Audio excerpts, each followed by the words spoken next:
In the meantime, a busy day here in the Carolinas because we saw there earlier before we took the break that the mayor is speaking in Charlotte. She is at the Sarah Stevenson Forum, and it looks like they're taking questions as well as other Mecklenburg and county leaders. Let's go ahead and listen in here now on Live Impact News on WCNC Plus.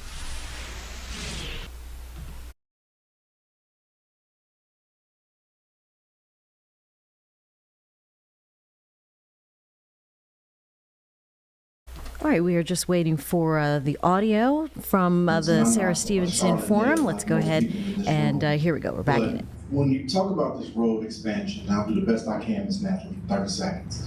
When we talk about this road expansion, you speak about Ms. Lyles, Mayor Lyles, being in all these rooms with all these maps and everything.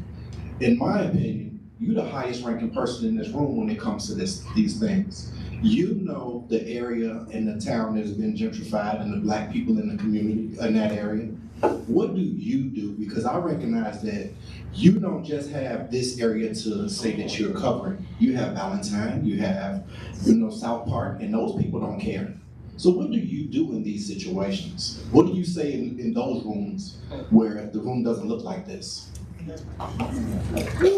Well, that is a tough one because, when you're an elected official, all of us hope that we're doing the right things and being in the right spaces and saying the right things and making those things happen.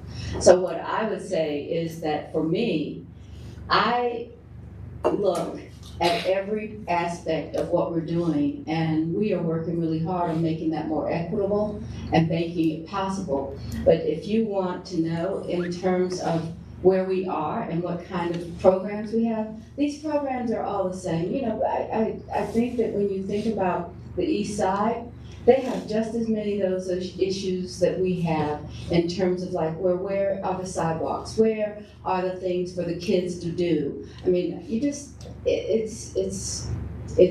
takes a lot of interest and a lot of time. But I would say that almost anyone in here, and I know that we have a district representative stand with us today, you have to serve every person, but every person doesn't have to be the same to be served.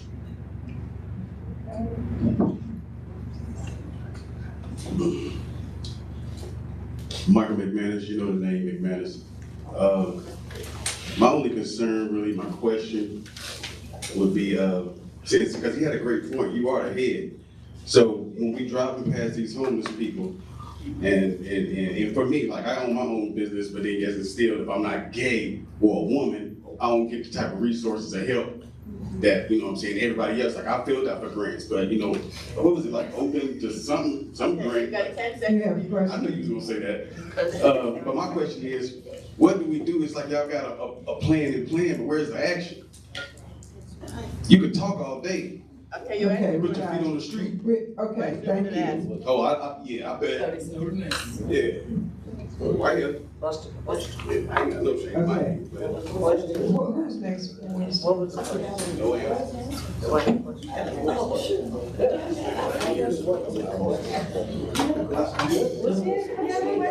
30 seconds for a question. Don't worry about it. It's cool. Are you y'all must want to respond to his question, or do I need to go on with mine? No. He asked the question.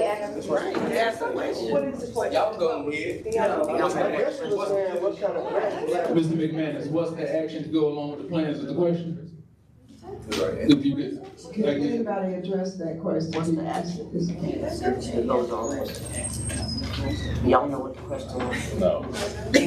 Okay. I think that Ms. Mayfield. She's gonna take care of the thank you. answer for him. We'll have her to explain to share the answer when she comes back in.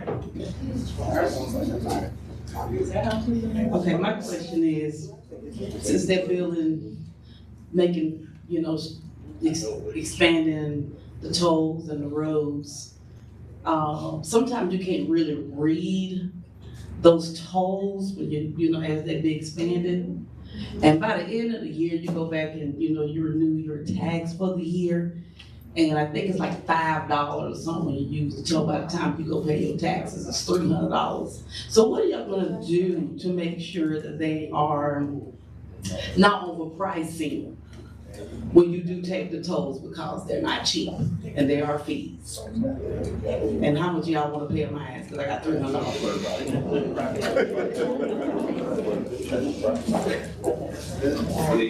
The question is relating to what do you do about the charges that may accumulate from inadvertent use of tolls in toll lanes. That's an NCDOT function. It's not a City of Charlotte function. We do not control or regulate the tolls. 77 is a federal highway, and then there's state highways like Independence, but Independence would be federal too.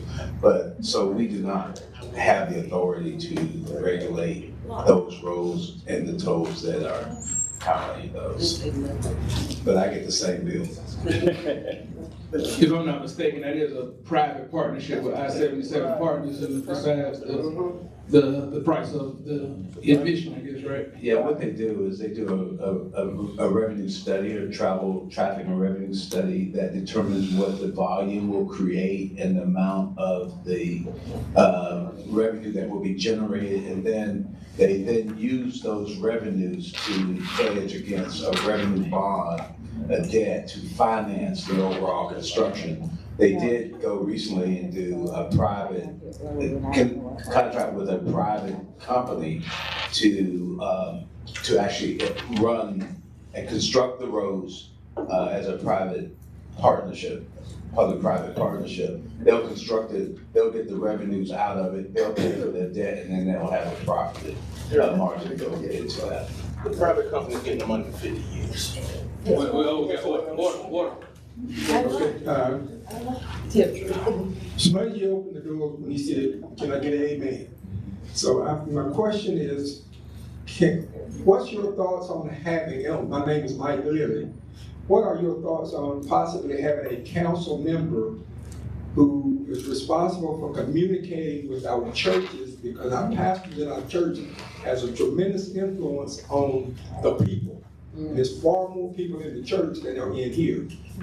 What's your thoughts on having someone that can communicate back and forth between the churches and the council, as well as having meetings with the churches? So one of the things that Luana has been so successful as is she had a clergy meeting, had I think over 400 or 500 people, and to talk about housing. And so when she stepped out and did that, that meant that she had a relationship and there were opportunities. I think we can probably do more of that. But when we were doing a number of initiatives that are important, we do try to include the clergy and work with them, and we have a group of them that really are active. So we can do more of that, and I think that's a great idea. So thanks for reminding us that that's what it takes when people come into the house of the Lord, that being informed is really a possibility, that we could just do more of that. Thank you. Let me just say, we try to keep everything respectful. Mr. McManus asked a question. Luana has answered for him, and so she's gonna come back in and answer that question for the rest of us as well. When we finish with what we're doing now. Go ahead,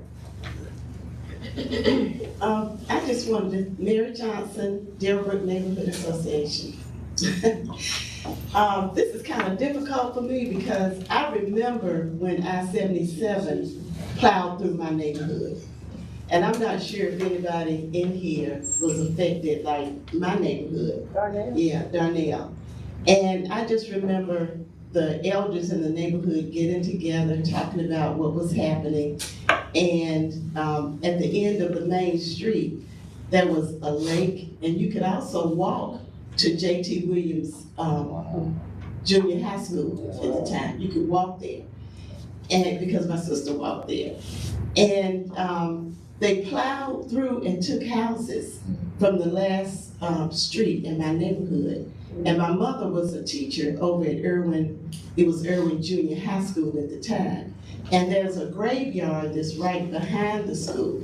And they plowed up the graves. And I mean bones in the street, no consideration for the families of those people. The other half of that graveyard is actually still intact over there behind Johnson C. Smith. Okay, but I just remember the emotions of it, and which have really carried a lot of us all these years. So when we talk about what's, how it's going to affect the neighborhood, it's a really, really serious thing and emotional too. So you don't really have to have a response. I just want to say that. Ms. Jackie?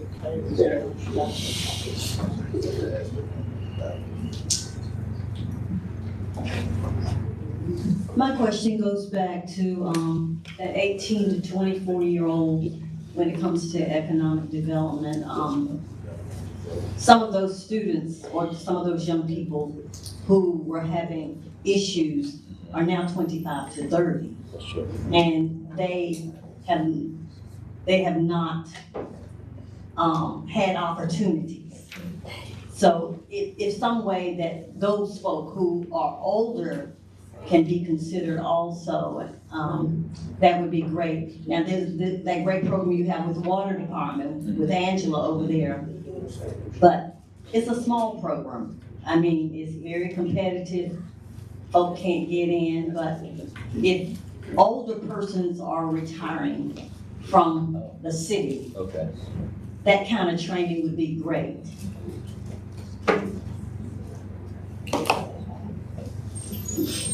My question is to look at what you can do for those young people, 25 to 30. Yes, got it. Oh, I know. Next question. Good morning, my name is Monique Mitchell. I too am new to Charlotte. I've only been here for about 2 years. And my question is, how does the government handle historic preservation? So how could we preserve those neighborhoods in Johnson C. Smith? Just to say, I've learned so much. I'm from Baltimore. I've learned so much from this forum about the history of Charlotte, and to see those neighborhoods not exist anymore is heartbreaking to me, and I'm not a Charlottean. So what can we do as citizens to assist the government so that we're preserving these neighborhoods? So we do have some issues, like the historic process, historic development, what do they call it? Historic Landmark Commission. And there are opportunities for people to come in, but I think, again, the strength of this is the people in the room that say, this isn't going to happen, this isn't what we're going to do. And I think that's probably more than, you can always have a historian write up, there's things like that, and I'm sure Malcolm could have someone in the room writing up what the history of it was, when it was done, and how, where it was created.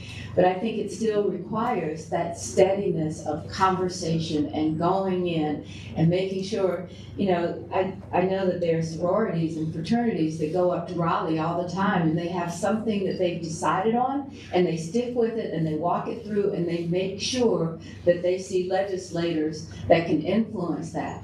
This is the action that really is required for us if we're going to have this community be a part of what we want to see. I think that's the kind of exposure or the commitment that we have to make.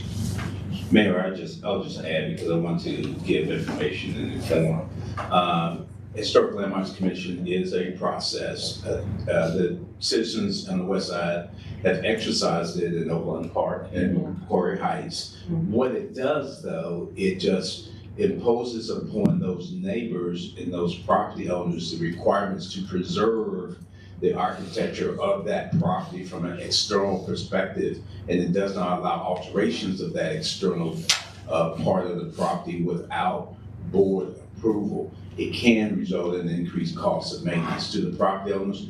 The other thing it does not do, though, it does not prevent or protected from the powers of eminent domain. And eminent domain is the ability of the state to come in and acquire the property for a greater good. And the only requirement there is just to compensate the property owner by what's called just compensation.